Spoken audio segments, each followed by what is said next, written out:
see, I never got anything. So I mean, like that's the thing. Okay, let me sit down, ladies and gentlemen. I'm about to teach you guys about Elsword drop rate. Okay, listen up. Unplug those ears. It's time. So Elsword drop rate. When the game tells you, for example, so I have 355% drop rate. Let's change that to 300% drop rate. Okay. So I have 300% drop rate, and I'm trying to get this accessory called Baryon's Fur. Where is it? I'm trying to get this accessory called Baryon's Fur Ornament, okay? So let's say, for example, to drop Baryon's Fur Ornament, it is a 1% chance drop. Obviously, it is not a 1% chance drop. It is much, much lower than that. But let's just say, for example, it is a 1% drop, right? Okay. So, does that mean that my 300% drop rate changes that 100% to 3%? If I'm doing the math correct, I might not be because I'm bad at math. But does that mean I'm changing the 1% drop rate to 300% drop? I mean to 3% drop rate? No, it does not mean that. It does not mean that. What Elsword drop rate does is every single time you go past a 100 threshold, that increases the amount of drops a thing will drop. That sounded weird, but it makes sense, right? So say normally, right? An enemy will drop one item.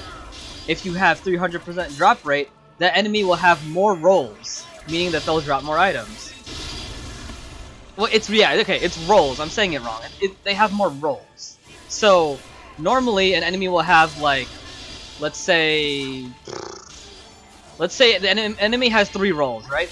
They have 3 rolls to drop a something. That something might be that something might be imprinting stones in this dungeon or what have you, right?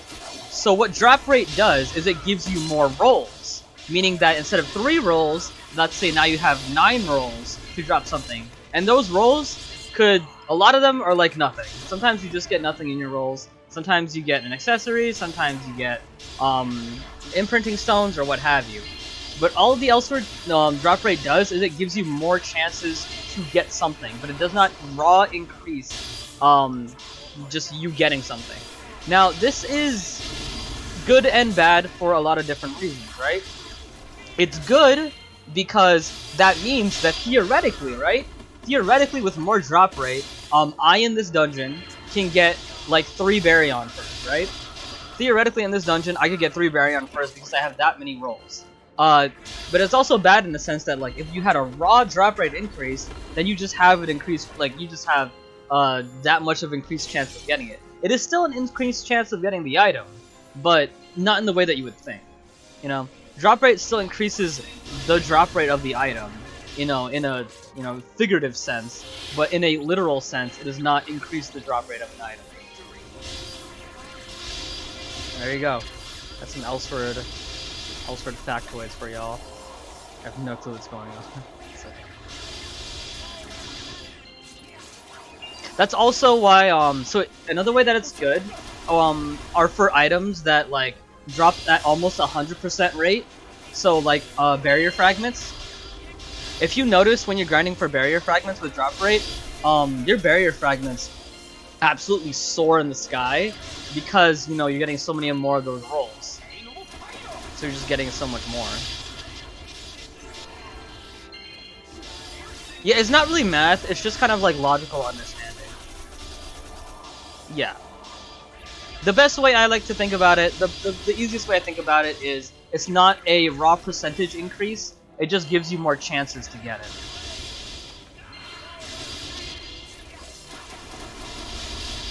How?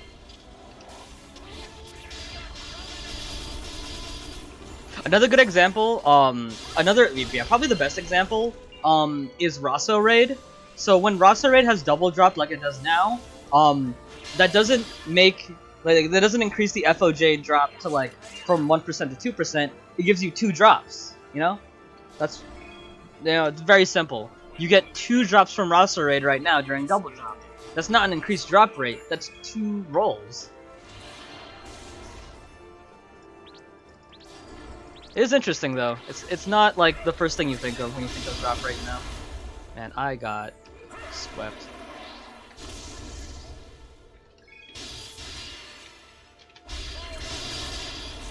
Also, sometimes ED is affected by drop rate. Fun fact. The Rosso example helped? Yeah, I had a feeling it would. Because Rosso, the good thing about Rosso and raids is they have a strict drop rate, you know?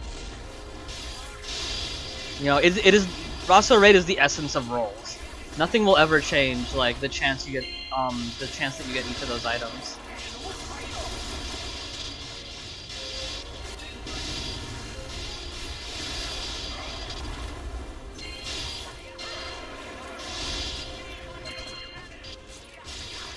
You know what would be nice though is I don't know if they would ever do this because maybe it would dissuade people from like grinding and stuff like that. It'd be interesting if we could like if there was like we could actually know the drop rate of like important items like FOJ, like Baryon Spur, like you know whatever have you.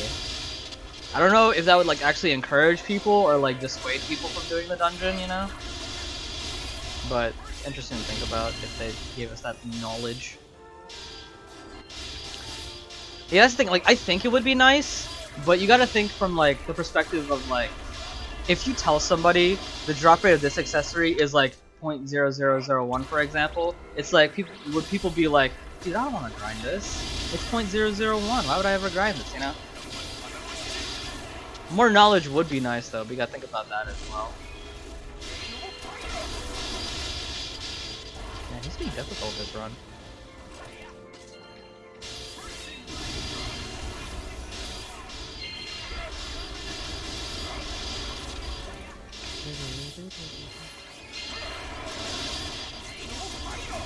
Would make farming less frustrating. True, but like, it would also be like what people, what a lot of people even farm. I'm gonna use the fur. That's why I want it. If I wanted to sell it, then I'd be doing train. Because engine cooling sells for like almost double. Speaking of, I did sell an engine cooling earlier. Very decent money. Very, very good money. I also think me selling that engine cooling decreased the overall value of it. Because after I sold it, it went from like 4 billion to like I think it's like 2.8 now. Which is funny. How markets work. That's why I'm always like, okay, yeah, that's another interesting talk to have. Let's talk about that, right? Let's talk about marketing, okay? So, I mean, let's use my engine cooling as an example, right? So engine cooling is on the board for 4 billion, right? Now I look at that board and I'm just like, alright, I'm going to undercut the person selling because I want mine to sell first. So what I did is I decreased the price of mine to 3.4, okay? Now, mine's on the board for 3.4, and then somebody approaches me and just like, okay, hey, I see you have an engine cooling. Can I buy it for 2.5? And I'm just like, oh, okay, why not? So some people might think, it was like, wait, hold on, you were selling it for 3.4, but then you just sold it for 2.5? Like, aren't you losing a lot of money? And I say no, because the main thing is like, first of all, I don't have VIP board, right? So I don't have VIP board, meaning that I'll lose 10% of my earnings no matter at what price I sell it. So, for you mathematicians, well, here, let me say what I'm going to say originally. So, I put it for 3.4, but in the back of my head, oh, by the way, I'm going to do it away. In the back of my head, I'm just like, okay, this thing, if it doesn't sell for the first day, you need to think about your prices, right? So, in the back of my head, I'm just like, alright, it's not selling for 3.4. That means it's eventually going to get to 3 billion. Okay? So if I sell my thing for 3 billion and I lose the 10%, that means that I'll get pretty much 2.7 billion. So by selling it for 3.5, I'm just like, you know, that's pretty much the same thing. Hold on, Nightbot's having problems. Give me a second. Oh, really? Give me a second. Let me put a pause on this little teaching moment here.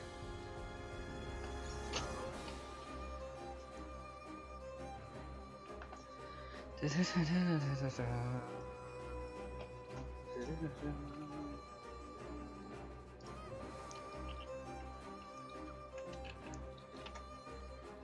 there we go. Authorize. Okay.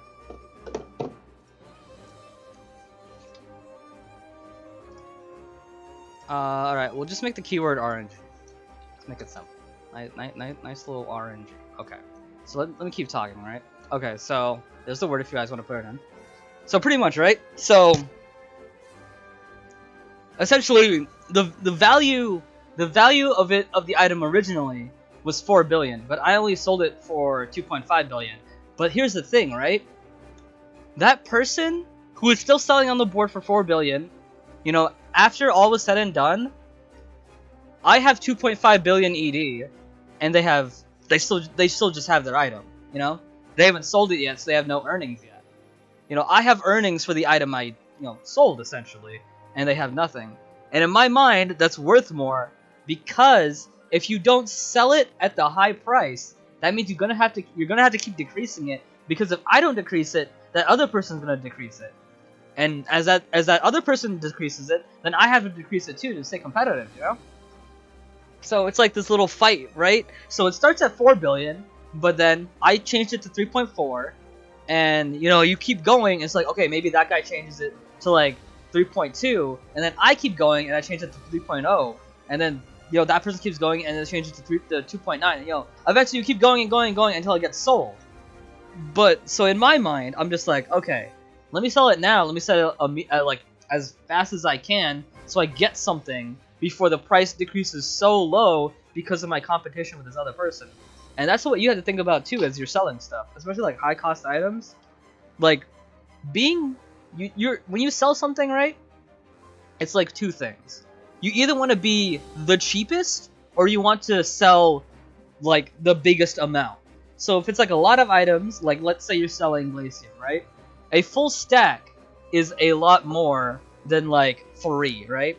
If somebody's undercutting you in price, but it's only like a couple items and you have a full stack, you don't necessarily have to undercut them, because seeing a full stack of something that somebody can buy is a lot more desirable for somebody to like buy. So they're just like, okay, I want to buy a lot, so I'm just gonna buy a lot from this one person who has a decent price, and I won't buy from the lowest person so I can keep the price low. Like, I don't know if you guys have ever done this, and I recommend doing this too in a way, is you always, well, not always, but like, you always want to buy almost everything of the lowest price. Because if you buy almost everything the lowest price, that lowest price is still there, so that if a new person wants to sell something, they either do it at the lowest price or they do it lower. So you keep the price low and you still get the benefit of that. How many people are here, by the way? 44, okay. There's 35 here. So we'll wait for like 10 more. So yeah, that's how you market. And that's only like my strategies. I'm sure there's like other strategies, because sometimes mine are bad. Like there's also gambles. You can like not like a gamble, but like there's like a risk, I guess. When you're selling stuff. So like right now, right? So right now, last night, I was like, okay, there's gonna be a double drop event. Let me sell my raid tickets, right? Like I knew there's gonna be a double drop event. So I was just like, okay, let me sell raid tickets. I sold about 5 raid tickets, and when I was selling them, tickets were 50 million, right? Because I knew a double drop was coming up, and before then, last week raid tickets were only like 30 million. So obviously I didn't sell them then, and I waited now. And let's see how much they are at now. Yeah, they're 40. So they've dropped like not that much, but they've still dropped, right? So the reason why I sold them last night is because as people are waking up to do raid, they'll want to do raid, they'll need raid tickets, and if they don't have any, they'll buy some on the board. But as people keep doing raids, and especially now with double drop, people are going to be doing more raids, and as people are doing more raids, that means more raid tickets are going to be coming in circulation, aka price goes down. So that's something else you got to watch out for.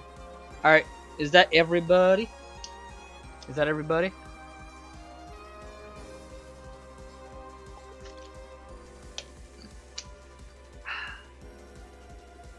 Alright, I think that's everybody. Here we go. In 10, 9, 8, 7, 6, 5, 4, 3, 2, 1. Fugo Nen. Congratulations. I need your IGN and the server that you play on. Please include that with your IGN, as in right next to your IGN, as in type your IGN type a space, and then type INT or NA right after. There you go, just like Fugon. Thank you. And the next one in 5, 4, 3, 2, 1. Jam XTR. Congratulations. The Jam.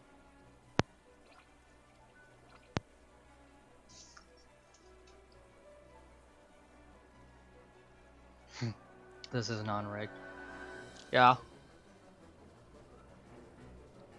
Smexy. That's just Chloe. Your name could have just been Chloe and it's still accurate.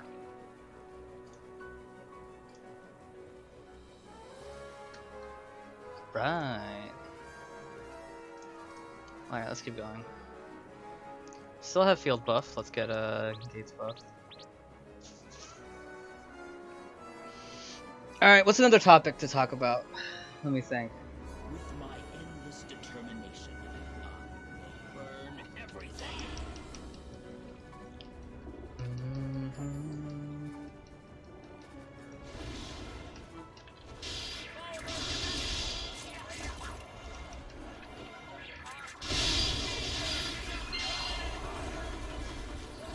Rigged? If it's not you, it's rigged. That's a fact. That's just accurate. I will follow the difficult path I have chosen. I was surprised I didn't see rigged one. How's the price for birthright reset ticket? Good question. Is there even one on the board? Who would use them yet? Oh, okay, this is more than I thought. 2.9. Soul Trace reset ticket. Interesting. If people actually buy those, that'd be interesting. I feel like that's a bit too much. As of this point, anyway. How to prepare for Prunum? Sure. I mean, okay. You know what? How do I say this? Pray. I mean, like, the best thing is, like, what is it? You just figure out what do you need from each area, right? So, you know, you're going through the dungeon, right? You look at Elrond. What do you need from Elrond? Well, if you want to be DPS, you want to get a Guardian of Elrond. Okay, that's one thing. What's next? Varnamir. What do you need from Varnamir? Do you want a Divine Crown, a Gate Fragment, other accessories, Mystic Stones? That's what you need from Varnamir. What's the next area? Riggamore. What do you need from Riggamore? Riggamore set. Any of the accessories I have from Riggamore? Not really. I do switch to Conversion Energy Device, but you know, it's a small thing. But bada bing, there you go. Also, I forgot about Varnamir. Excuse me. Varnamir, you also want Exodia and the FOJ. Okay. And then yeah, we finished Riggamore. Master Road. What do you need from Master Road? 3 Master Road accessories. I'm using Ventus, Gaia, and Denif. You could I think there's different variations you can use. The Code of Honor build is also viable. I split between that build sometimes, not all the time. So that's something you need from there. Ruinum, whatever you want to call it. Quote-unquote imprinting system. You know, just putting it on is good, even if you can get nothing that amazing. Baryon's Fur is an accessory I'm trying to get. And yeah. Also, probably the most important thing, to be honest with you guys, is I need to make a video about this. Like, the importance of saving until an enhancement event. This game, just, you know, as long as this game has existed, this game has hinged on the enhancement event. Enhancement event is like what you do to like get strong in this game. That's just, in my opinion, I think that's just a fact. The enhancement event in itself is what you do to get strong in this game, right? So you have 6 months to prepare, and then boom, enhancement events, and you better be ready, right? You better be ready, because if you ain't, bro, we gotta wait till next 6 months, man. You gotta wait till next 6 months. Like, back when the strongest thing I had was a +9 burst weapon, and then I eventually got +9 SD weapon back when that was meta. That's what I did. I saved and saved and saved until enhancement event, a bunch of ED and what have you, and then I just went in, and that's what you do. Like, that's literally what you do. Like, what is it? The cheapest I saw a +10 was, like, if you want a raw buy, like a completely raw buy a +10, the cheapest one I saw was like 1.8, like 1.8 billion, 2 billion around there. That's not too bad. Like, honestly, that's not too bad. If you have 6 months to prepare, like around 2 billion, maybe more, to just raw buy, and that's just raw buying. You know, you could not raw buy, and you can just buy the materials. You know, buy some blacksmithing stuff. You know, work on a blacksmith. Buy fluorites and yada yada yada like that. You know, you got 6 months. 6 months to prepare for that. And honestly, that's what it's all up. That's what it is right now. FOJ is still very relevant. Very, very relevant. What is it? Birth Weapon has not yet impeded the like main meta yet. It is obviously the most meta item, you know. And whoops, actually, I hit X by accident as I was talking. Also, I didn't know you could do that. There goes a ticket. So yeah, birth rate isn't yet, you know, it hasn't yet penetrated the meta because no one's gotten it yet. You know, it's obviously still, it's going to be meta when people start getting it, but not yet. However, so roster rate is still good, and then FOJ is still amazing. So I recommend when you get your FOJ, get that ready. You know, get your funds, get all your things ready to, you know, work it up, because, you know, your other stuff is good too. You know, you obviously want a high enhance on your Rigor set. You know, that will be amazing. But your main goal, your main thing should be your weapon, your FOJ. That should always be your highest enhancement. You know, or one of your highest. They're definitely the first one you want to get up there. So that would be my biggest recommendation for people who aren't that strong, or just like, I want to like be a certain CP level or whatever. Is, you know, let the enhancement event be your goal. Work towards enhancement event. Like, all the funds, everything you have, at least put at least a good chunk of that towards an enhancement event. You know, I would say at least more than half of like whatever you're earning from your grinding, put that towards an enhancement event, because it is the best event in the game, bar none. It is the most important event in the game, is enhancement event, and nothing will ever change that, honestly.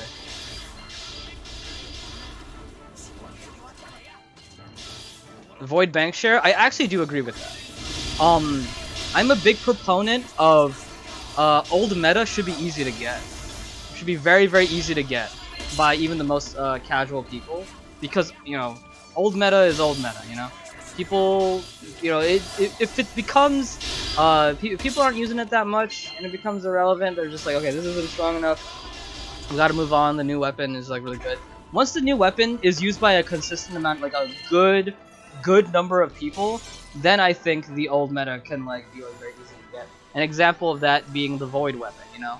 A lot of people now have FOJs, so I think it is completely fine for the void weapon to be bank shareable. I also do think that FOJ shouldn't be immediate. I mean, what is it? Void weapon shouldn't be immediately available, like, to bank share. Even when a new weapon comes out, like, let's say for example, FOJ just comes out, and people are just like, oh man, they should make void weapon bank shareable. Or like, you could say now, just like, oh man, they should make FOJ bank shareable because like there's a new weapon now. Like, I don't think so. Not yet. But I do think after quite a while, and once good people have it, yeah, once a boss becomes new meta, like, let that go for, like, you know, let that go for a while, and then when a lot of people start getting the boss, you know, then you could what is it? Eventually get to the point where you could bank share your FOJ. But I do think now void weapon should be bank shareable. I think yes. And I think they followed with that with the Arena set.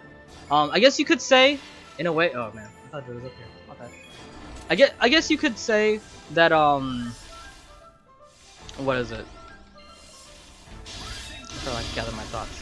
I guess you could say El Reno came out before Void Weapon came out, so it's just like, okay, they're gonna get to the Void Weapon eventually, and they're just getting to El Reno now. Huh? Can someone tell this man that he has to wait for me to just wait? There you go. Just tell them to wait. Just wait.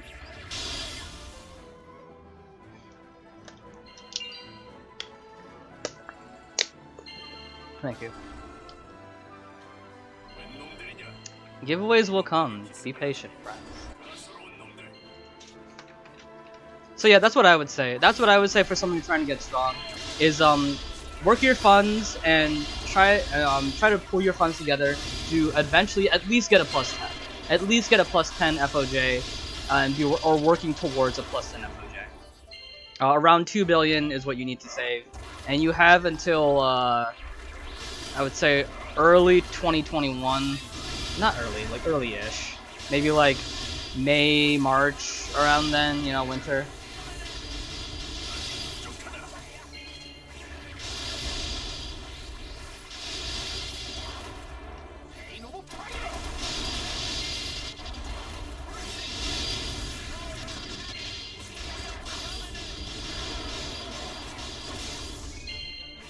You can buy the promo suit? Like the event version? Is that true? If that's true, I'm gonna do it.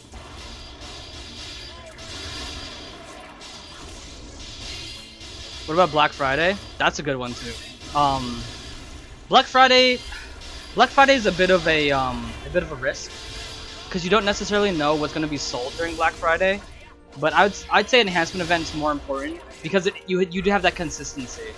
You have that consistency with enhancement events. They always come around every 6-month period. You know, you can rely on that. The exact date isn't the most consistent, but you can always rely on that 6-month period. It's always coming into that 6-month period. So it's something consistent, something you can rely on, and the best event ever in Elsword. So yeah. And there's a lot of ways to earn money too. Once I kill this guy, we'll talk. That'll be the next topic. We'll talk about ways to earn money, or ED obviously is what I'm talking about here. Because, and this is okay. We'll talk about that first actually, because I actually do want to talk about that. The power of ED. Yeah, Black Friday is always a mini enhance. But I don't know. I feel like it's never like consistent what they give us. Oh, I got unique. Oh. Shining Crimson.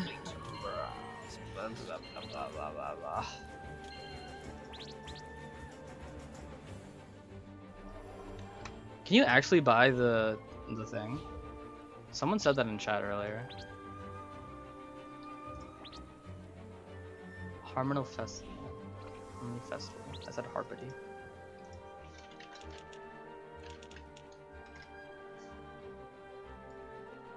I like 200 mil. Or this is the other one. Okay. Yeah, that's alright. Oh, you thought they meant regular promo costume? No. Okay. Part of me wants to get Amethyst, but I'm just like, part of me wants to get at least one of the weapon, like one of these cubes. That'd be cool. Alright, let's keep going. Time stops for no one.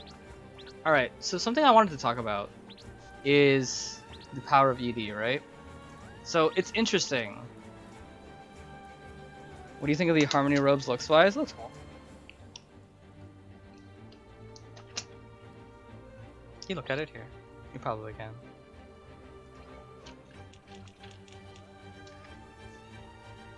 Yeah, it looks alright. Hood's kinda could be better, but it's alright. It's alright. It ain't no Ludo traces, but you know, it's hard to compete with that. Oh wow, the one we get from the event is like really different from the one you can just buy. The color's different? The colors are not different. Oh, I think they would do that.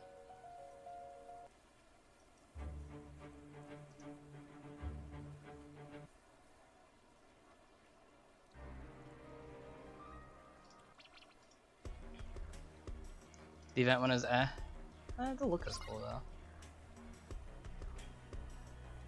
Yeah, I know they have different effects. I just saw that.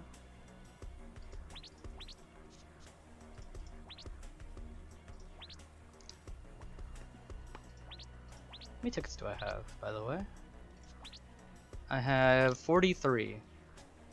So we haven't even scratched the surface yet. I had 50, by the way. I wasn't unfortunately I wasn't able to get 100 before this started, but I did get 50. So.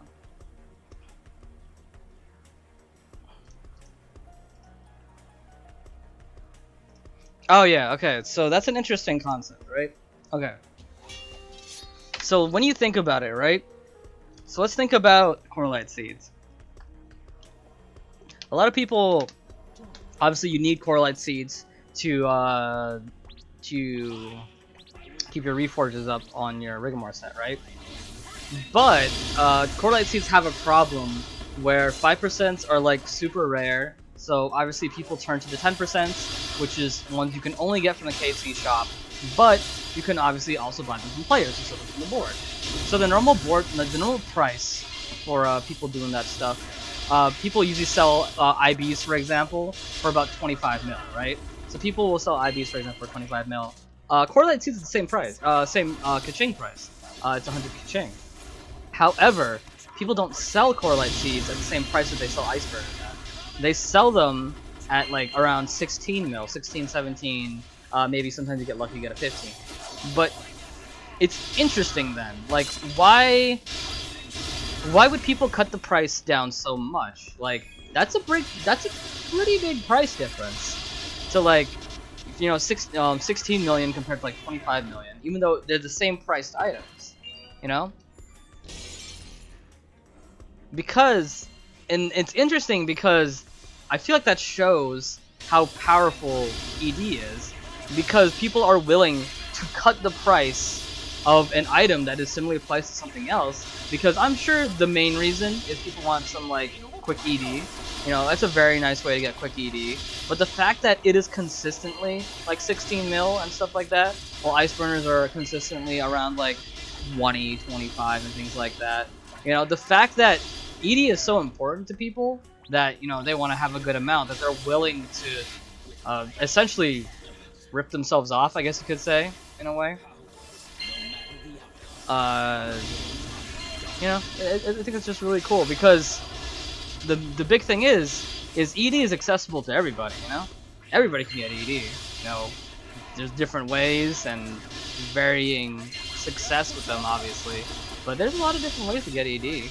But the fact that everybody can get it and it's still this powerful, it's so powerful that people will undercut a cash shop item just so they get ED is pretty nice.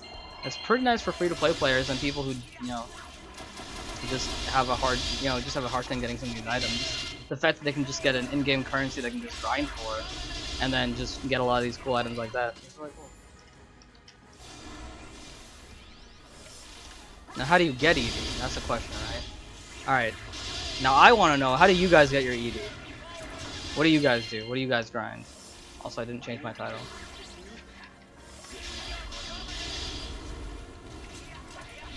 I don't. Sad.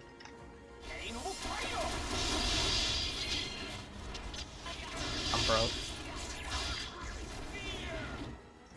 Anybody not broke?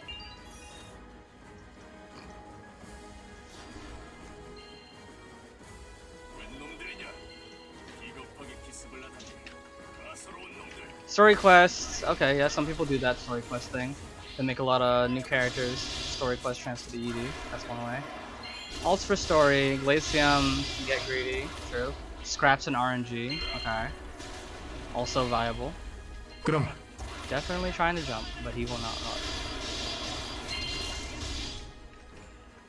Too late. I know how you get ED, but I'm too lazy, so I can't complain. Fair enough. So I would say, definitely at every level of the game, and definitely there's some tricks you can use to get ED that a lot of people don't use, for whatever reason. One of these, I guess I'll go by the, just what you can do at every level of the game, then I'll go by the tricks, is, if you're very, very weak, I recommend barrier fragments. It does not take much gear to just do SDs, especially just dailies, and then you just sell barrier fragments and whatever else you can make with the SD stuff. Another good thing as you keep going is heroics. Boss stones will always be, well, I won't say always, but for quite a long time, boss stones will be relevant. They've been relevant for a long time, and they're still really very relevant. And if you're really smart, and like you're keeping an eye on the community, let me give you guys a tip, right? Save your boss stones. Save your boss stones until a whale gets a boss. Once a whale gets the birth weapon, bro, that's when you start selling. That's when you start selling your boss stones. Because, well, that person, whether they're prepared to socketing or not, you know, once that person, or just people in general, I'd say once quite a decent amount of people, once a decent amount of people start getting bosses, start getting birth weapons, that's when you start selling. Because the demand is going to be high. Just try and resocket their stuff, and that's when you're going to make mad bank. But if you're not online when a whale is doing it, then you miss your chance, you know? It happens like that. The market is a cutthroat place. If you ain't there, you ain't there, time and place, man. Time and place. That's why I said wait for a decent amount of people. Here's the thing, right? Another thing to factor in is the person who gets it first, or the people who get it first, are probably the most prepared people who are playing this game. Meaning that they'll have most of their stuff already, you know? So you might not be getting much benefit from them. You know, the ones you gotta watch out for are the ones that probably aren't paying as much attention. So, as like, the mid-strong people, the people who like, more or less getting carried in birth rate, let's say. You know, once they get a boss, that's when you jump. That's when you pounce, bro. That's when you pounce.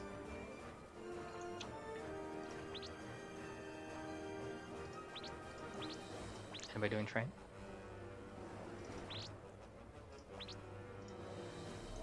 Because here's another strategy. Talking about market. Speaking of pouncing, watch the chat. If you see in the chat that somebody just got like 3 reforged stages in a row, like frame one, as soon as you have an opportunity, you run to that board and you check Glacium prices. You check Glacium prices and see if they increase. Because if they got them from the board and they still want to keep going, that's when you go. That's when you go, man. That's when you start selling. Because Glacium prices are usually around like 4.5 to 5k per. Dude, if a whale is like buying a lot of Glacium, that number will jump to like 6.5 to 7k.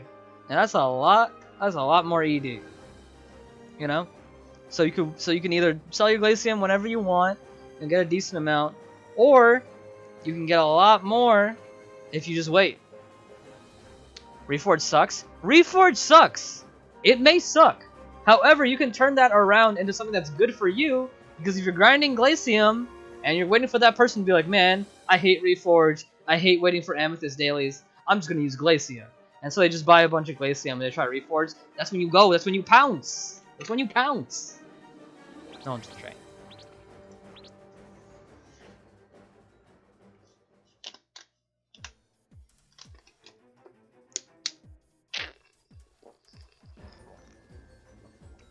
Be careful though. Here's the thing. So whenever there is a drop rate event, unfortunately, while it is good for you, it is also bad for you, because that means there's more of a product in the market. Glacium, for example, if it's a drop rate event, that means people are just gonna have more Glacium. So the Glacium prices are gonna tank. So I highly don't recommend selling during a drop rate thing, unless somebody goes super crazy and just like is constantly buying stuff. You know, use your head in that case, but you know. All right. After this run, we'll do another round of giveaways. So go call all your peeps. Oh yeah, good stuff to buy. Yes. Very true. If you are buying something, the drop rate event, that's what you wait for. 100% true.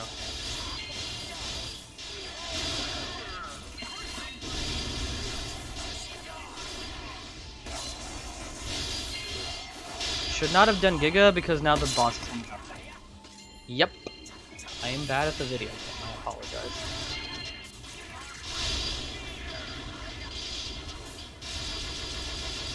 No, wait. Oh. If he just stayed around for like 2 seconds more, I got him. Oh, not being tackled.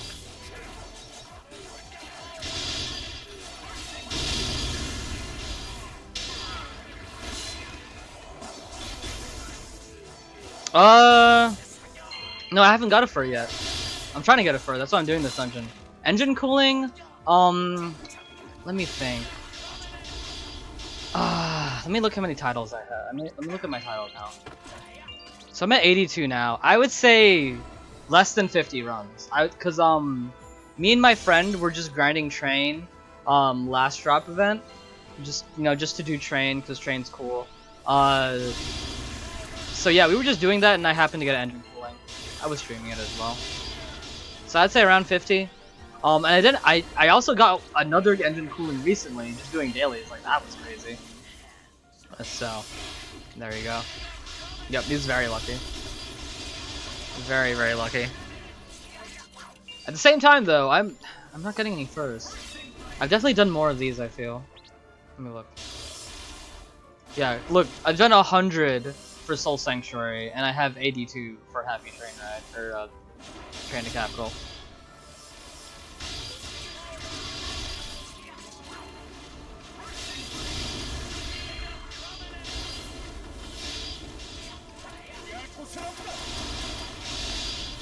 How?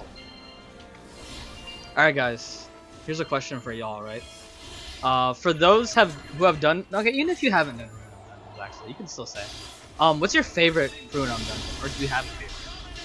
You could also say I don't have a favorite. That is an acceptable answer. Because I also have an answer. None.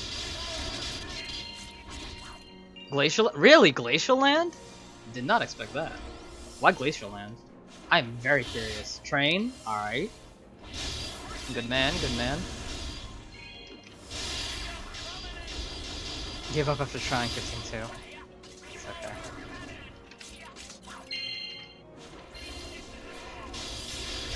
Don't have one? Okay. Another Glacial Land? Really? I did not expect that. People like platforming a lot more than me.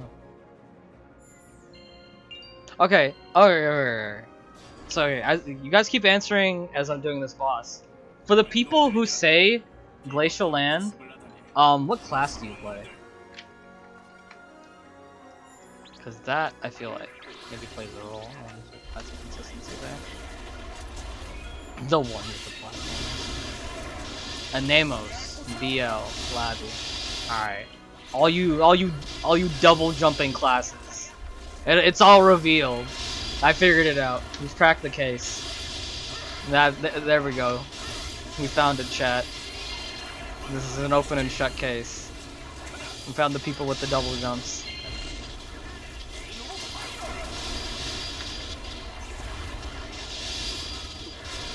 I'm out here suffering with my single jump rate. You know, these double jump characters are just like, what do you mean? This is like the easiest dungeon ever. Huh? Imagine picking the double jump thing as a synergy when you're just doing dungeon. When adaptation's right there. I don't think I've legitimately ever seen anybody use the double jump rate thing in this video game.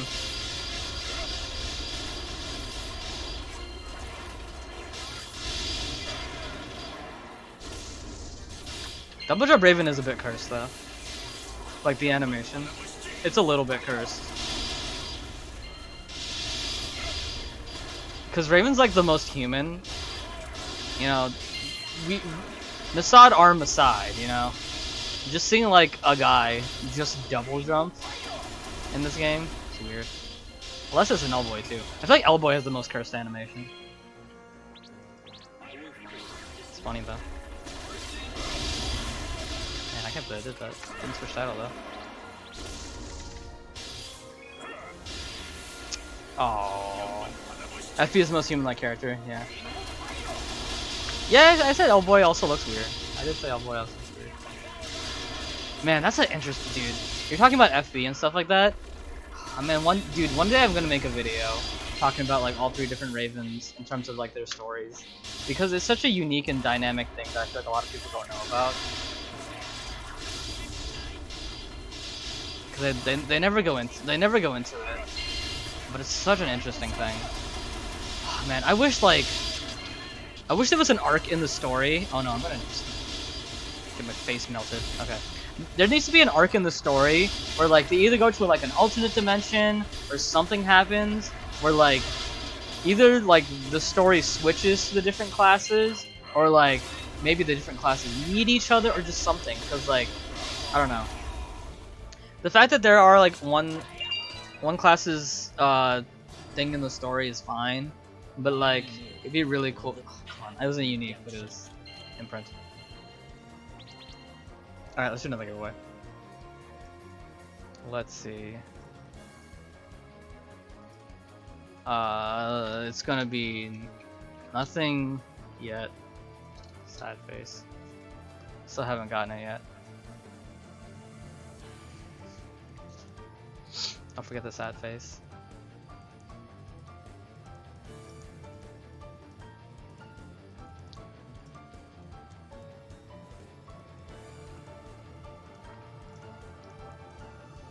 But yeah, the Raven story is like actually a really cool thing. The description at the top of the character / screen does a good job with third job Ravens. It does.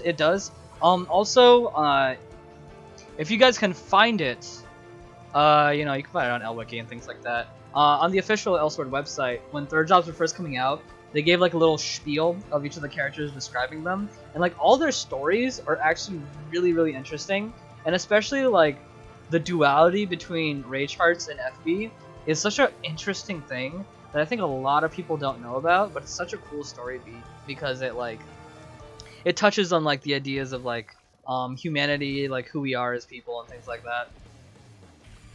I found out recently that Conrad was a soldier. I think he adopted Raven. I was thinking of something else. And we all have birth rate story. I mean, I think it's on YouTube.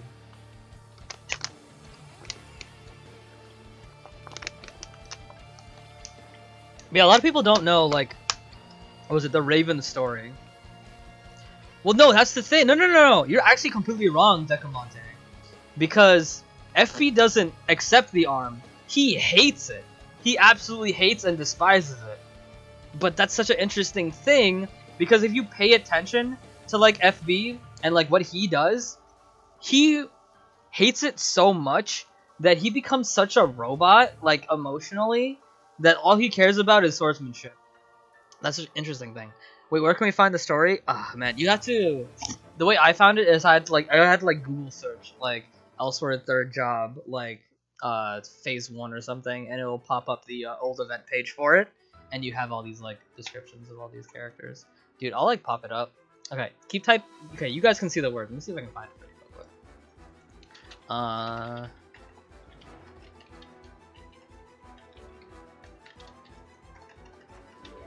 F.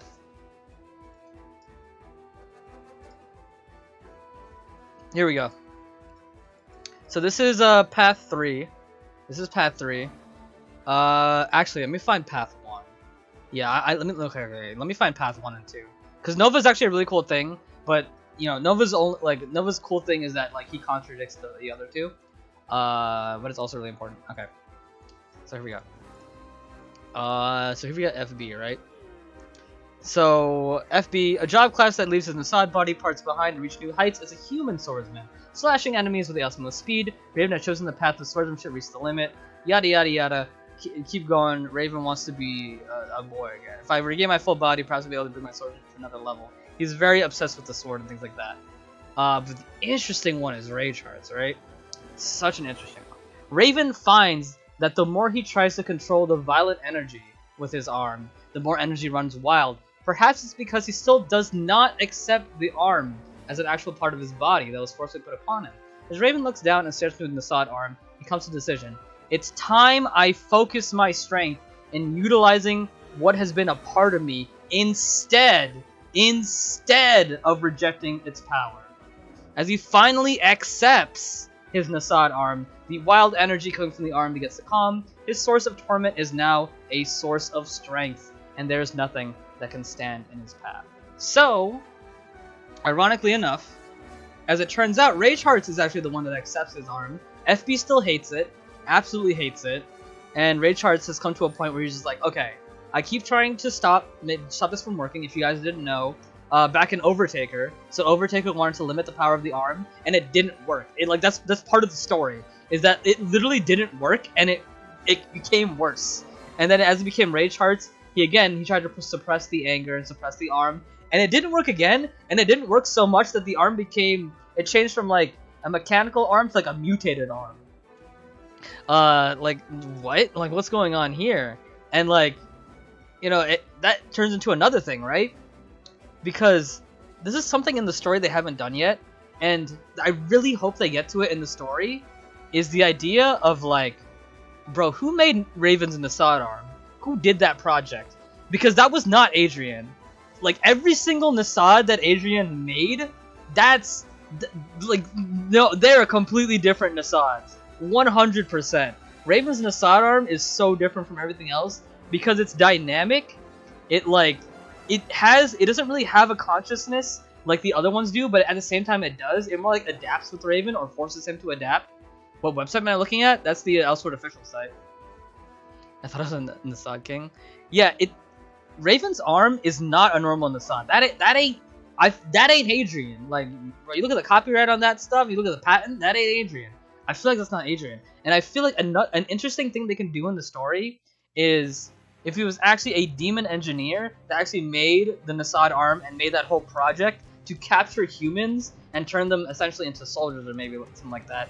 That would be interesting, and I feel like that's something they need in the story for Raven, because I feel like Raven in the story, Raven's not doing much in the story. He's just kind of there. He really just kind of be there, and you know it's really difficult because there's a lot of main characters. But Raven just be standing there sometimes. But yeah, Raven isn't a Sodom. No, that's stupid. Shut up. That doesn't even make any sense. Okay, let's do these polls, and I'll keep going.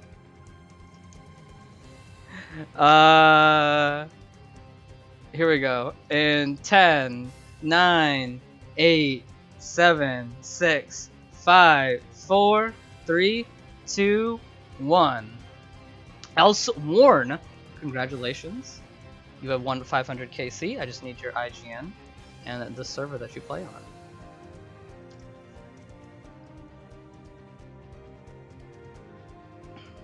Rigged. It's always rigged. Because, in my opinion, right, something I don't like what's happening in the story right now is I feel like Rage Hearts is becoming every single Raven story instead of actually going down the Rage Hearts story, which I'm not a fan of, personally. Yeah, that might be just a me thing, but I'm not a fan of what, you know, I'm not the biggest fan of what they're doing with the Raven story right now, especially after that Solus fight. I will wait for like a minute 20, by the way, for re-rolling. Oh, there he is, PJ. PJ. Yeah, man, it's you. What is your IGN and the server that you play on? No, it's still you. What is your IGN and the server that you play on? I always give people a minute 20. Just for future reference, I always give people a minute 20. I'm always watching too. Oh, it's Click. Click, I always forget this is your Twitch name. Can you change it to Click? Okay. Click really made me wait. Alright. Here we go. In 10, 9, 8, 7, 6, 5, 4, 3, 2, 1. Oh, it's a snap! Not following, by the way.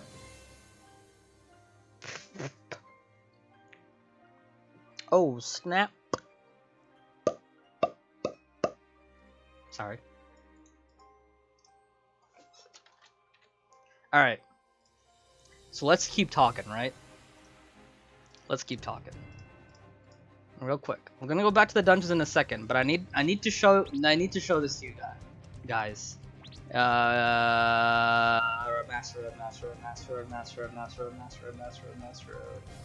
Master Road. Where is it?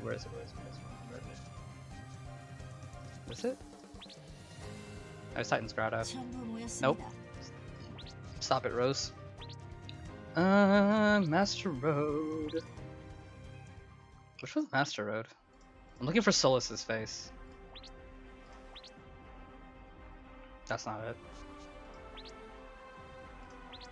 It's not White Ghostland. Someone tell me what episode it is. Is it this one? There it is. Okay. Okay.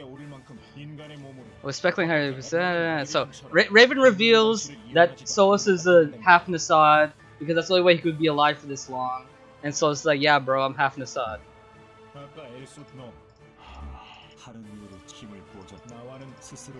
Okay. I'm trying to look for the part. What? What? Okay, you obviously did not. Yes, Solus is half Nasad. That's how he's been alive for this long. Even when you're throwing away your lone life, I don't see. Okay, so here's the first thing I'm not a big fan of, right? So Solus goes like, even when you're throwing away your own life, I don't see how your action is any different from Elsword decision to sacrifice himself. As he keeps going, he explains that Nasad arm is like killing Raven. But see, the problem is, that ain't Rage Hearts, bro. That's Nova. That's Nova. That is Nova. What is going on? This is Rage Hearts. Why are we talking about? This is a Nova story beat. Why is this a Nova story beat? Why? Of course, I have no other choice. You're taking revenge for your fallen allies. Blah, blah.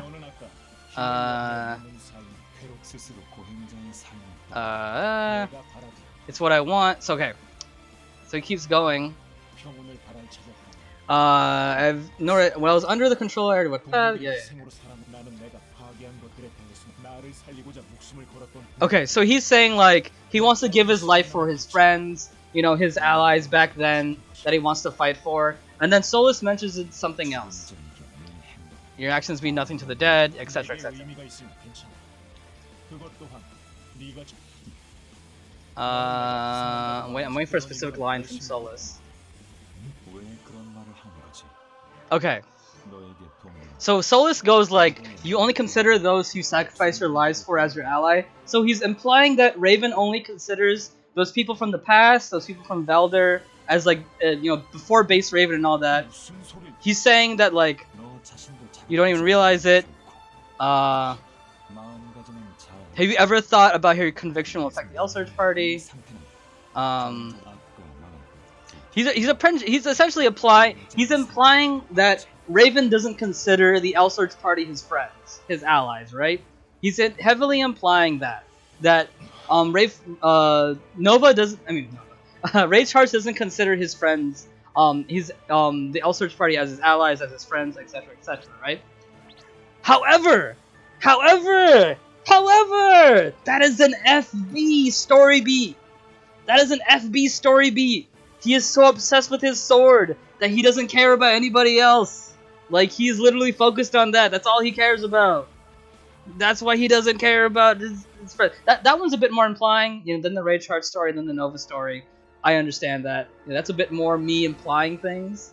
But all we know about FB, that's all he talks about, is his sword. That's literally all he talks about.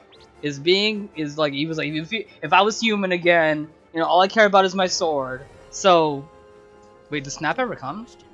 Oh, good point. Yeah, no, he came. Yeah, I see his name right here. Oh, Snap at NA. You wanna see it? Yeah, he did like 11 seconds. Yeah. So that's my issue right now, right? So instead of, you know, instead of Rage Hearts being Rage Hearts, right? Because that's the thing I like about Rage Hearts, and you know, okay, I'm gonna kind of explain it now. Maybe I'll make a video. I'll definitely make a video about it in the future when I have the idea more refined in my brain, right? But also the game's like really loud for no reason. As I keep going, I'll refine this idea in my brain. So here's the thing about Rage Hearts, right? So Rage Hearts, okay, when I say Rage Hearts, what's the first thing that comes to your mind? Bro, you think Rage Hearts? Tell me the first thing that comes to your mind, right? Tell me. Because I'm going to use that to prove a point. Nasai. Okay, not really the first thing I was thinking, but fair enough. That's interesting. One Punch Man. Okay.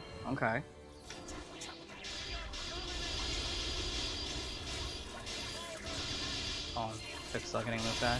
Crazy Boy. Okay.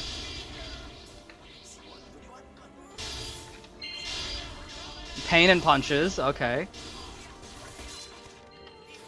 After I kill this boss, I'll make my next point. I'm just kind of like focusing on this fight right now. Fun. I'm surprised no one said nerf. Oh, am I dead? Old fart.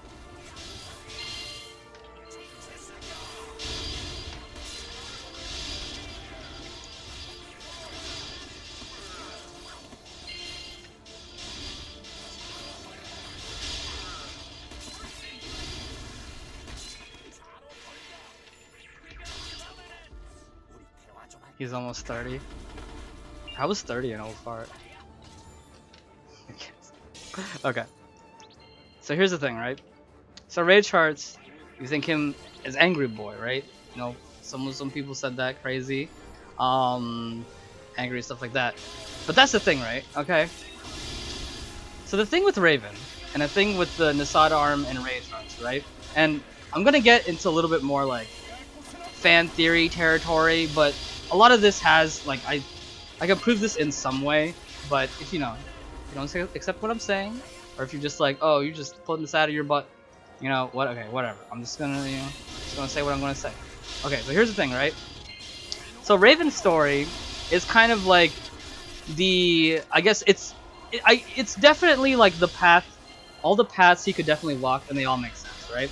One of them, he hates his arm, FB, and one of them, he has to force himself to live with the arm. That's Rage Hearts. And then Nova comes in. Nova's like a third thing that's still really important, but it doesn't necessarily relate to the others. So the thing with Rage Hearts and FB is it's just kind of this fight between like humanity and machine, right? It's this fight between humanity and the machine. Because one of them hates the machine, absolutely hates the machine, and doesn't want to be it. Hates it, like everything about it. He completely rejects it. All he cares about is his sword. And the other one eventually accepts the machine, as we saw there at the end. He eventually accepts it, accepts the machine and accepts that. However, as that is a dynamic thing and a story thing, that applies to Raven himself. As you see, the Nasad arm, it doesn't force Raven to be angry. It forces him to show his emotions. As we think of Raven, right? Raven is this cool, stoic dude, you know, isn't bothered by much. He's described as a cool-headed tactician. That's who he is. At the same time, though, we do that too, you know? We only show a certain part of ourselves to people, you know? You don't show everything you can to people. Everybody has secrets, and we want to keep those locked away. The same dynamic thing we're seeing here, right? So Raven is a cool-headed tactician guy, right? However, the Nasad arm brings out emotions he doesn't want people to see. This man is an angry man. This man literally saw his best friend kill his fiancée, his whole troop eliminated. And what's that at the end of the day? What's that? Oh, guess what? Your arm? Yeah, you don't have that anymore. Your arm is gone, and you just have to live with this thing. Live with this thing. You are now not a human. You are half-human cyborg man. Just deal with that and live with that. You think anybody's gonna be cool-headed? You think anybody, like, obviously you could be like, oh man, the arm is so cool. But, you know, let's just focus on the thing of just, like, his fiancé gets murdered by his best friend, you know? You think anybody is not gonna be angry? He wants to be angry. He is angry. But he's not gonna show that to people. Nobody would really, like, I mean, maybe not nobody. But people genuinely don't want to show that side of them to people. So Raven does the same thing. But the Nasad arm forces that out. It forces out that anger, and it forces him into uncomfortable situations. And that happens to us too. Whenever someone puts us in an uncomfortable situation, or puts us in a situation where we have to talk about our feelings, or just talk about ourselves, we don't want to do it. It's like, that's just how it is. But there is something literally physically on him, forcing him to do it, so he has no choice. And he doesn't like doing it. But at the end of the day, as we see in the Rage Heart story, is at the end of the day, he accepts it. And once he accepts it, once he accepts who he is, he's stronger for it. He's stronger for it, and he cares about his friends. He's there protecting his friends. You know, he doesn't have to deal with the downsides of the other path. Now let's go to the other path for a bit, okay? So FB absolutely hates his arm. He absolutely hates his arm. And now let's translate it just like in the Rage Heart story, okay? Rage Heart needs a shrink? Dude, definitely. So let's translate that into the Rage Heart story. So if we're still taking that same analogy of the arm essentially being like, you know, just his emotions that he's keeping back, he doesn't like FB doesn't like them. He wants to keep them completely suppressed. So that's what he does. He literally just focuses on his like swordsmanship. That's all he does. 100% focuses on his swordsmanship. Anytime you see him talking, he's only talking about his sword, how much damage he's doing. He is so focused on that he doesn't talk about anything else. That like he hardly talks about his friends. He hardly just talks about like protecting people and things like that. That's more of a Nova thing. We'll talk about it when we get to it. But he hardly talks about that. And it's just like you know, you kind of see what I'm getting here, right? Is that when the duality versus man versus machine, you know, Fur is a really good friend of mine, by the way. The duality of like man versus machine is just like, ironically enough, the guy who looks like he's been tortured all his life, like this arm has completely mutated, took it over like almost all of his body, and like he's so angry and suffering. At the end of the day, he's more human than FB, who's completely shut off from the world and only cares about his sword, that doesn't even care about, like, doesn't even talk about his friends that much, you know. It's ironic, because the guy who didn't care about the arm, wanted to put the arm away, became more of a machine emotionally than the guy who's suffering from this arm, who has accepted who he is. Like, actually accepted who he is and grew as a person from that. That is such a beautiful story that I feel like they're not showing as much, you know, in this story mode, because that's like the thing when Souls is talking about is just like how you haven't seen it. You know, you haven't seen it. You don't care about your you don't consider the Elsword party your allies. You're not fighting for them. That's an FB thing, man. That's an FB thing because he's so focused on his sword that he's not paying attention to everything else. Rage Hearts has grew. Like that's such a good story because Rage Hearts grew. He hated his arm. He wants to completely suppress it. He don't like it. You know, as he tried to get rid of it, it kept getting stronger. You know, that's another thing to focus on. As hard as you try to fight back your emotions, or like fight back like these inner things about you, the stronger that they get, man. The stronger that they get, and they're gonna keep eating at you. You know, just like Raven shows in his arm. You know, it's a visual technique to show like, you know, the state of the character, like visually, right? Like the arm literally mutates and like corrupts his whole body. You know, just like it happens to us. You know, if we don't address these faults that we have with us, if we don't address these feelings that we have, so, you know, we have that there. Now, let's take a stroll. You know, let's take a stroll down to Nova territory. You know, Nova's very different from the other two. It is not humanity. How long have I been holding this in? Quite a while. I always want to make a video about that, and still will, but not right now. I just want to feel like talking about it because no one talks about it because they don't talk about Raven in the story. Raven's very much a side character in the story right now. It is very much the Lou and Elboy show with Alessis splashed in. You know, we could talk about that at another point. But the Elsword Story definitely is the Lou and Elboy show featuring Alessis from Elsword. Anyway, so let's talk about Nova, right? Nova comes in very different from the rest, you know? Cares about his friends, loves his friends, so much so that he'll give up his life for his friends.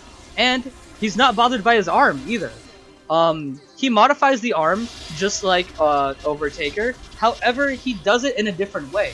He turns that into his weapon. Okay? Right? Y'all still following me? Okay? So again. So let's remember from the Rage Heart story, you know, literally, I don't know if that's a word, but I'm going to use it anyway. Literally, I don't know, literally, in a literal sense, in a literary sense, you know, the the arm can be seen like his emotions in a way, and put in a simple sense, right? So he's using that as a weapon, right? Okay? He's using that. He's using it. And what happens when he does that? You know, what happens when he does that? He loses HP. He loses his life a bit. He is sacrificing. He is sacrificing for his friends. That's what is so important to him, is his friends. You know? It's all about what's important to you. What's important to FB is he's trying to keep his humanity. That's what's so important to him, that he gets misguided. What's important to Rage Hearts is unintentionally, you know, showing your emotions and things like that. What's important to Nova is his friends, and his friends are so important that he's willing to sacrifice this self-improvement. He's willing to sacrifice, you know, the things that he has, just all for his friends. So he ends up self-sacrificing. You know, Nova's more of a side thing. It's more like this is how much he cares about his friends, and it's an important part of Raven. And it doesn't tie too much into the duality of like Rage Hearts and FB. But it is still in a very important part of Raven, just how much he cares about his friends, because he does care about his friends so much that he will burn actually his blood. That is a line. That is a line you can see there. So the question is, right? So the question is, what's the best path, like story-wise, right?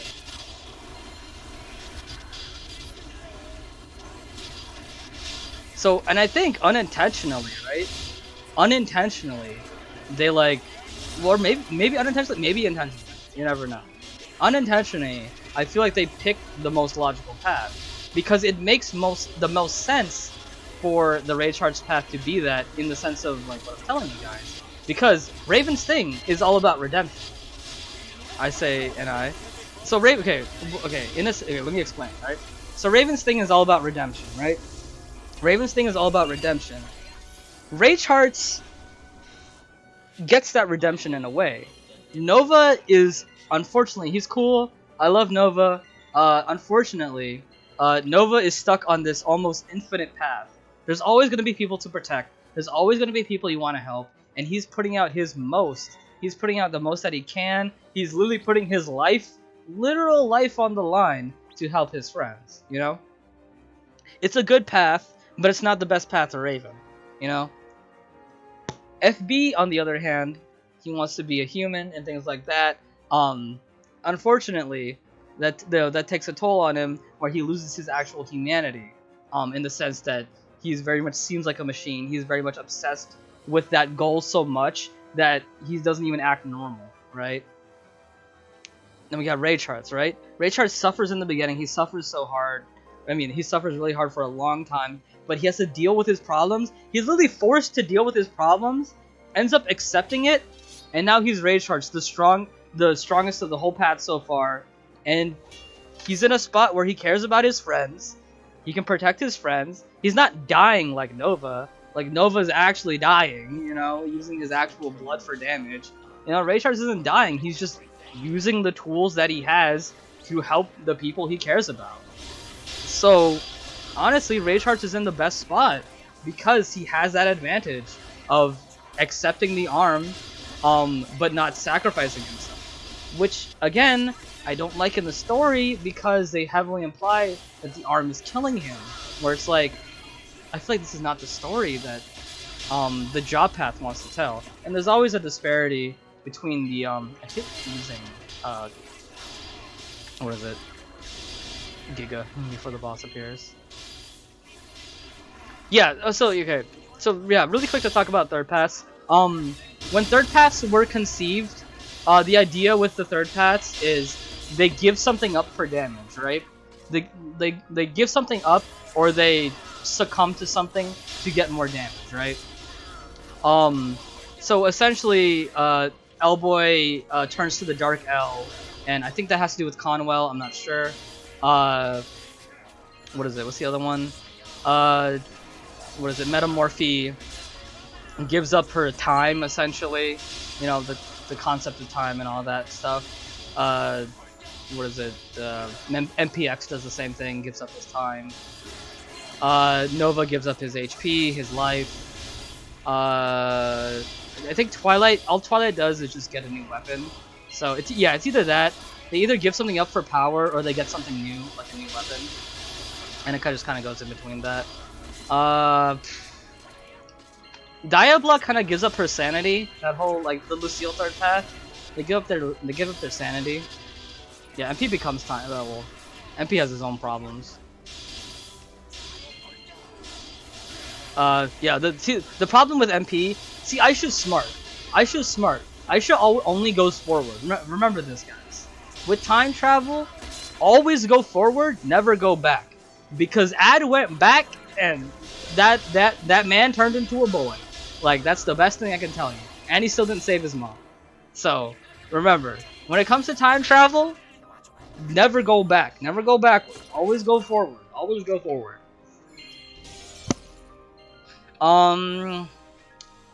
Who else is the third path that I'm just not thinking of? Chung... Centurion kind of breaks the rule. I mean, he just gets more gear. I guess he gets help from the Hamel people, which is like something that isn't from the other paths, that he gets help from other, like another... I guess that counts. Getting help from another source. Who am I missing? Alessis. Oh, Alessis. She gives up... Bloody Queen is a trip, you know? If I cared more about the Alessis story and went into that, like, Bloody Queen's a trip, dude. That's quite a thing. I wonder how long that was suppressed. Anyway, that it actually isn't interesting. I really hope an Alessis main one day like digs deep in that, because like Alessis is such a nice girl. Like you know, you look at the other two Alessis classes, she is such a nice girl, and then like when you look at Bloody Queen, you're just like, bro, what? Where'd this come from? That's such an interesting like angle to take. I would love to hear someone talk about that. Dude, Nisha's story is so good, man! Dude, the best thing about Nisha's story is that I literally called it. Like, when they originally were talking about Labby and stuff like that, and like Labby's story, like Labby's story in itself is just very depressing and very sad. Which is good because it makes good story, you know what I mean? But what is it? They were talking about how there's a personality inside the mirror, and I was like, huh, that'd be cool if the personality between the mirror and the actual main person representing it, like if they switched, like that'd be so cool. And they actually did it, and the class is called Nisha Labyrinth. Like that's just her name. Like that's such a cool thing. I love it so much. But Labby's story is actually really good. Like, cause here's the thing with the Labby story is they've done such a good technique with Labby that some creators will do, and they set it up so nicely. So what they did with Labby is they left her story open enough that they can do anything they want with Labby, if that makes sense, right? So Labby is like a mysterious person that we don't quite know everything about. She has a backstory, but that backstory isn't complete. You know what I mean?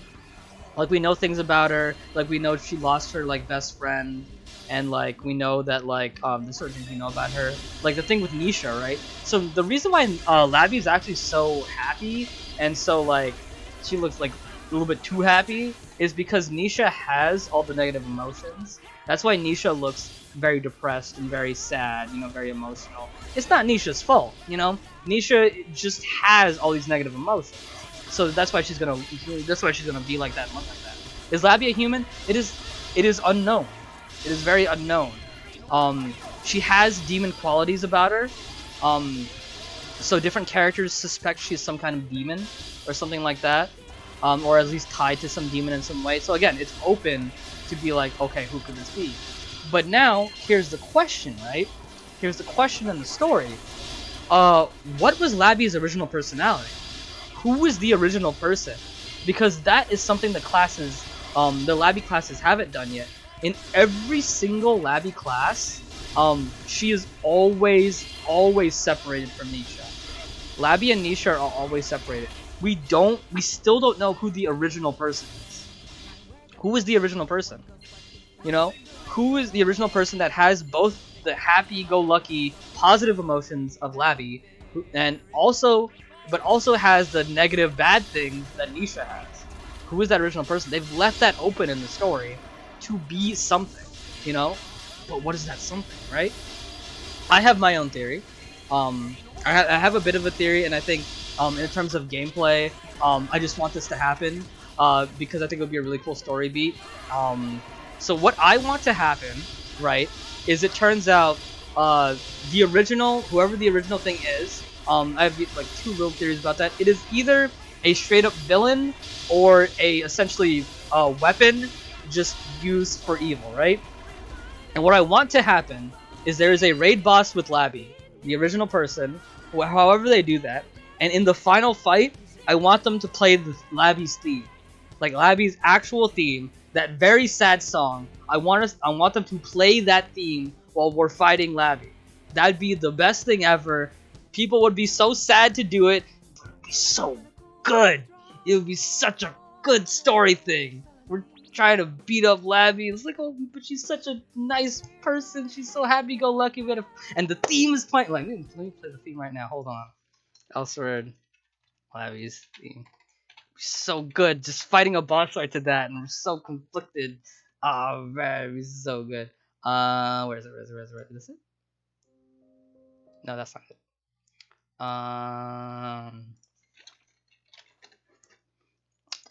Here we go. Is this it? There we go.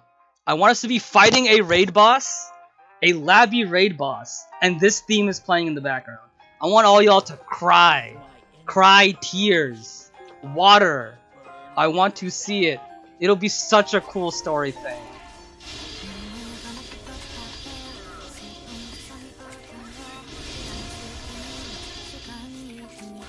Maybe it's a bit too loud.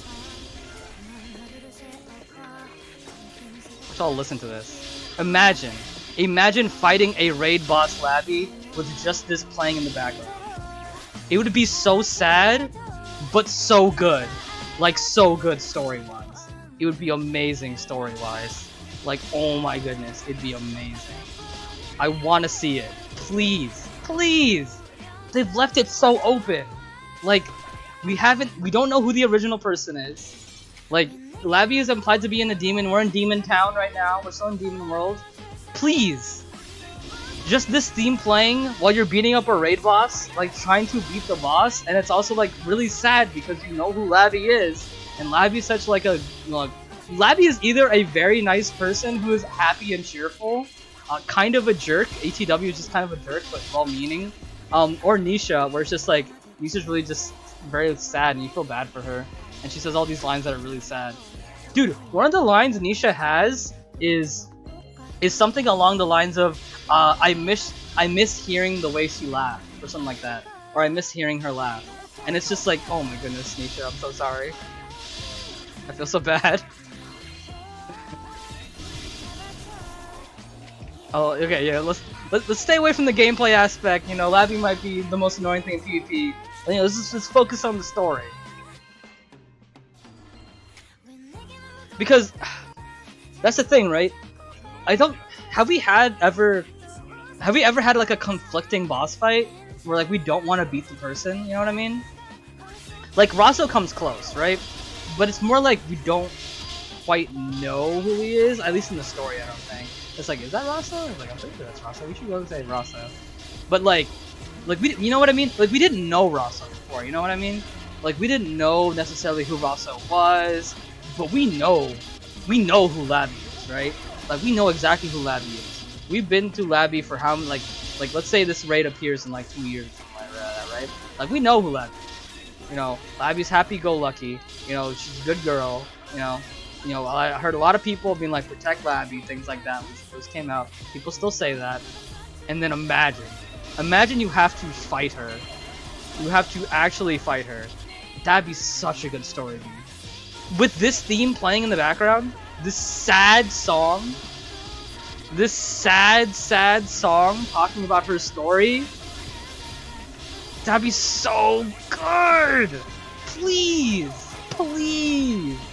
It'd be such a good story beat.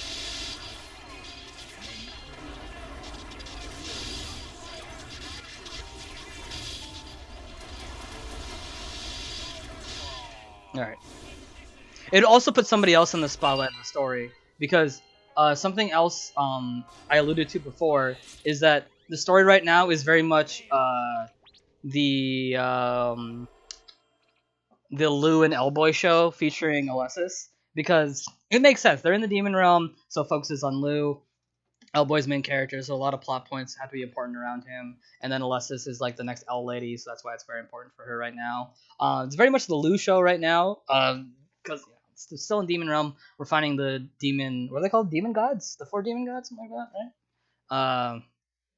But yeah, just my thoughts about the story, because I do think the story is going in a good direction right now. I think the story has been pretty weak. No offense to like any of the writers, things like that, but I feel like the story for a long time was been very weak, and just recently it's been getting really good. And I just think it'd be really cool to see these different things. Because you guys are talking about Nasads. Something interesting to talk about with Nasads, I mentioned it earlier, but the idea of who made the Nasad arm. Because it's clearly not an Adrian product, because it's so different from Adrian's Nasads. All Adrian's Nasads kind of have these consistent things with them. They're almost always like sentient. They almost always have these certain designs. But the Nasad arm, especially when it gets mutated, and especially when it changes as much as it does, it dynamically actually changes. Like, the only thing that really does that is Eve, and even then Eve never, like, her base, like, model face, her base, like, body, and things like that don't really change that much. She has different clothes, but she doesn't change as much as the Nasad arm changes, and I think that's because somebody else took the Nasad technology, whether it be a demon or somebody, who took the Nasad technology and just modified it or changed it or did specific project with it to, like, you know, make an army, make a weapon, you know, something like that. And I think that's a really cool story beat to go for, and it'll give something Raven to do in the story, because, right, you know, well, let's get to it, right? So revenge is bad. You know, we know revenge is bad. That is something we're taught to us, and it's something Raven needs to realize, is that, well, Raven did realize back in what is it? Black Crow. Raven was obsessed with revenge. He meets the L Party, and he's just like, okay, revenge is not what I seek anymore. Now I seek redemption. And he's been on this path of redemption for a while. But now, right? Alright. Now we're going deep, right? We're going deep into theories. Right? He meets the guy who is revealed, you know, whatever story they need to do, is revealed to have created the Nasad arm, and, you know, they did that whole project or whatever, right? Bro, we meet the guy, it's Owen. Raven's old best friend, who betrayed him, killed his fiancée before his eyes. It's Owen. What does he do? That'd be such a good story thing.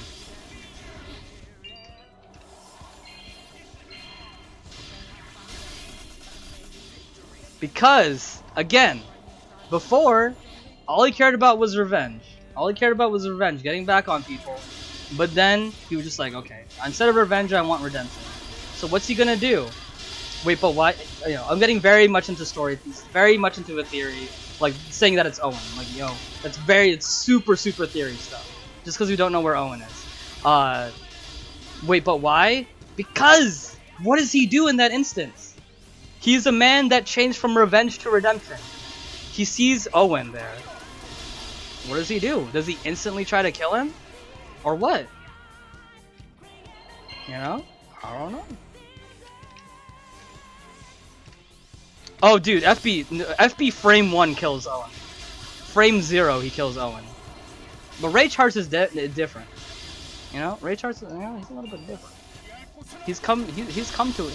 He's come to himself. You know, and obviously, I don't have all the kinks out right now, right? Like, in the way that I'm framing it, like, Owen is, like, super villainous, and the fact that he made the Nasad project is like, okay, he's definitely evil, you know? And the Elsword Party always beat the evil guy. It's not a clear theory, you know? I haven't worked out all the kinks yet. You know, I haven't dynamically thought about it. I just kind of wanted to get to the stinger part, where it's just like, oh, it's snap. It turns out to be Owen this whole time. You know, obviously you need that whole thing of just like, why would I want to kill him or whatever like that, because right now it just seems like, oh, definitely kill him. NI would kill to save his friends. That's the thing with NI. He would kill to save his friends. FB would kill to kill. Ray Charts would kill to save his friends too. Did I live that, by the way? Oh wait, no, it was a different attack. This is Crest of Master. Yeah, like you would need that. I would say though, my theory isn't foolproof because there isn't a reason to forgive yet necessarily, because in the circumstances that I put forth, Owen is definitely the bad guy and needs to be beaten in a boss fight. However, I haven't worked out every. But I do think taking Owen out of the picture, I do think that's a good a route to take for Raven's story, is finding that person who did this whole Nassad project, just so for Raven to wonder if does he still care about that, does he still care about getting revenge on that guy, whoever it is, whoever did this to him, essentially turned him into a not human.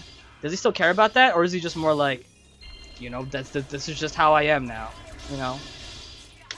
this is just who I am, and then this is just what I'm gonna do with the tools that are given to me to protect my friends. Giant Foru. So I think that would be a cool story beat for Raven. And dude, the main thing, my main thing, right? My main thing is that the whole soulless conversation, it just rubbed me the wrong way.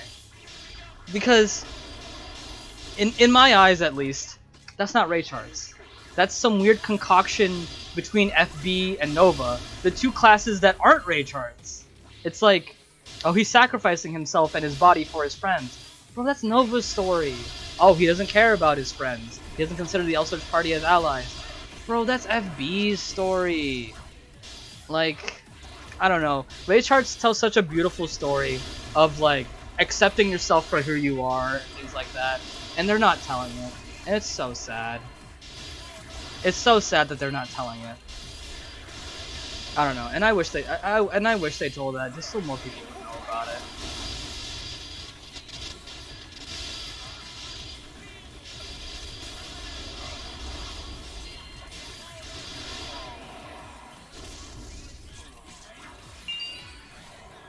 The heck? I got a 4 skill. Dang it. No fur. We'll get it next time. That'll be the word. Alright, final word, everybody. Next time. That's spelled next wrong. We'll get it next time. Sad.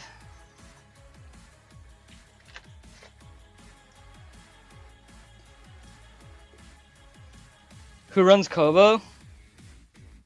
Good question. But yeah, I feel like, what is it? Like, a lot of people's stories are not being told. Like bro, I'm about to get close to the mic again. Yo, when's the last time you saw Rambo? Remember when I was just like, yo, I'm gonna find my brother, and then she just stopped? And like that one time where we found him, and then he got away?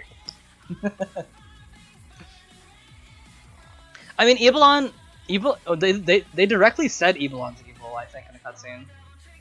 I think they directly said that Ebelon was the traitor.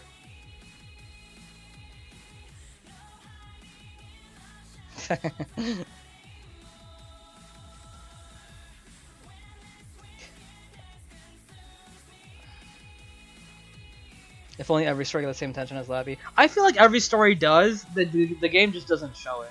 Because Raven's story is such a dynamic, like, almost like representation of humanity and who we are, Labby's story is just a really good story about this person who knows how they were created, or who knows their actual origin story, but they're put in this unfortunate situation where, for whatever reason, what could be the reason that they had to literally split their personality to be like, I just want to be happy all the time, and I'm gonna put all my bad emotions inside this mirror.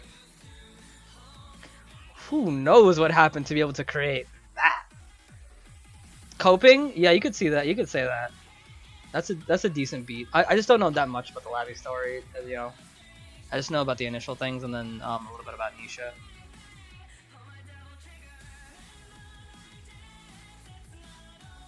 Like, ETW is kind of close because ETW is aggressive, but she's not. She doesn't have all the negative emotions like sadness and things like that. Like, she has a bit of anger, I suppose, and a bit of edge, but she doesn't have all the negative emotions.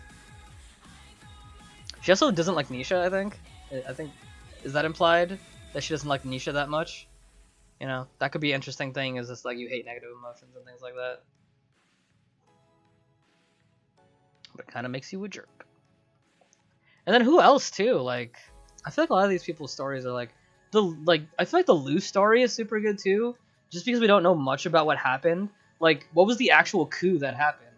Like, who was Lou's like group? Like, who's her like the people under her? What kind of army did she lead? Have we met them yet? Like, I don't know.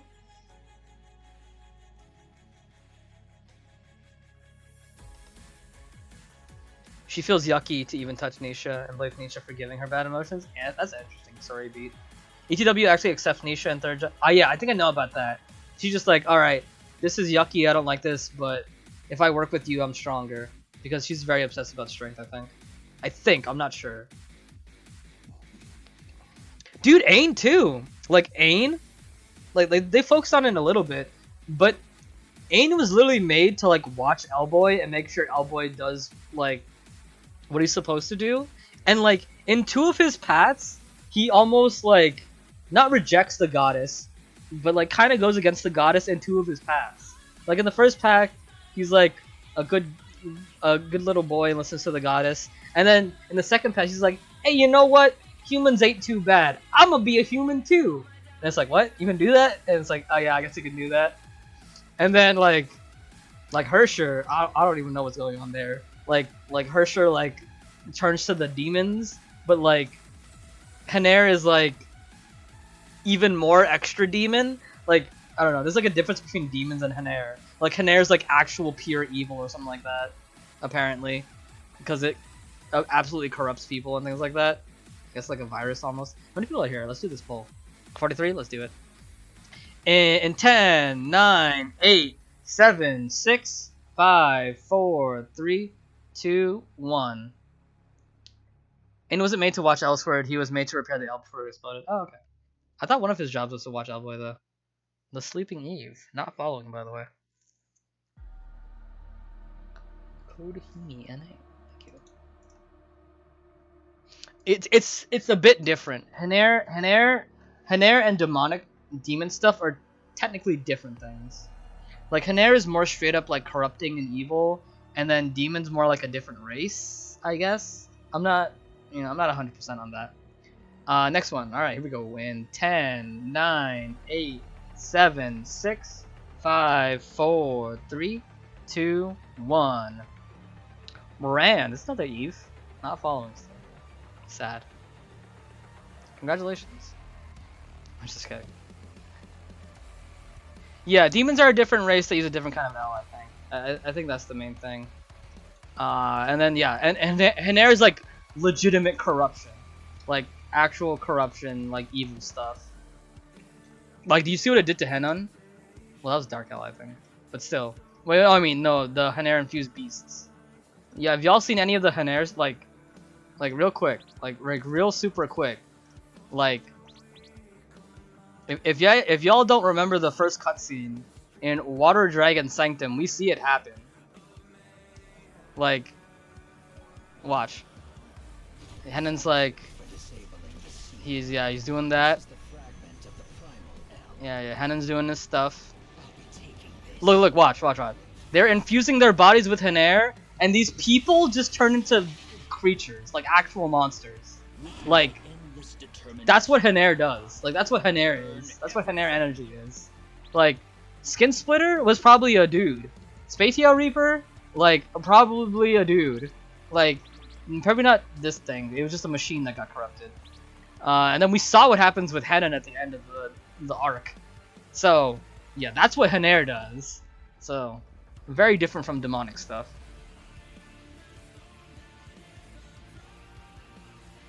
What's my face reveal count at? 1,912. So you guys would need like 98 plus 23 is a number. Well, Jabaki got corrupted, right? This is Jabaki corrupted by Haner. Like, Jabaki just used to be a guardian, and now he's corrupted by Haner. So, yeah. He got even strong. 111? Thank you. Yeah, Jabaki was. I think Jabaki was originally just a guardian of Farman's Peak. Uh, however, he was corrupted by he was corrupted by Haner, by the guy in the red suit, who we still haven't seen, by the way. Once you beat this dungeon, you meet Haner fanatic, except he's in a red suit, and he's just like, wow, Jabaki wasn't strong enough. Like, you know, whatever. I'm gonna keep trying different things. We haven't seen him in a while too, by the way. Haner can be the corruption, but it's not inherently evil. Yeah. It's chaos. There you go. These people turn into monsters because of Life Seed, which was desecrated by Glaive. Yeah, there you go. Yeah, it's not inherently evil. It's just chaos, and most times it corrupts things. Yeah, there you go. That's a good way to say it. That's why when it goes into what is it? Good boy, Ain turns him into that. But yeah, why was Ad chosen to represent Void Weapon? Cause he made it. Did you not watch that cutscene too? We'll watch that cutscene too in the one stream. Ad literally makes Void Weapon, but it goes wrong.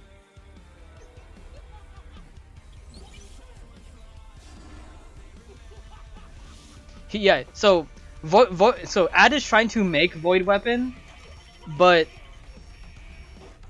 yeah, it just doesn't work, and it instead turns into a dude. And we had to beat up the dude, and once you beat up the dude, it turns into a weapon. Yeah. But yeah. So that's it for me, guys. This was a good stream. We need to talk about more story stuff. Like I only know really Raven stuff. Yeah, we need a lore stream one day. You know, this is very much off the cuff of my brain. Definitely didn't prepare anything. This is just a lot of stuff I just knew off the top of my head. Like, I didn't really go much into Nova. Like, Nova's whole thing with protecting his friends and things like that. Because it is a bit more, and I just forgot certain story beats and things like that. But! That is it for me, y'all. I'm gonna call it for today. Thank you all so much for watching. I will see you guys next time. I don't think there's any more ELS streams today. I think there were 3 today, my goodness. But that is it for me. Check out the Discord. Make sure y'all join. I'm always free to talk and things like that. Yeah, we got math, economy, lore. Yeah, we definitely need to do more lore streams. Because yeah, I love talking about Elsword, especially characters, dude. I love characters so much. It's such a cool thing to talk about. But yeah, that's it for me, guys. Have yourselves a fantastic day, and I will see you guys next time. Peace out.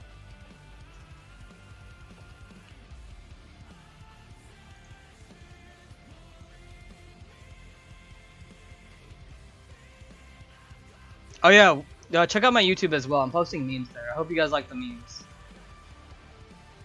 This is wait real quick before we end stream today. This has been one of my favorite memes that I posted there so far. I'm gonna leave you guys with this image before I end the stream. Where is it? Here we go. I actually I'm really proud of this one. Here it is. There we go. Yeah, I'm posting these high quality memes on my YouTube. All right, I'm out of here. Peace out.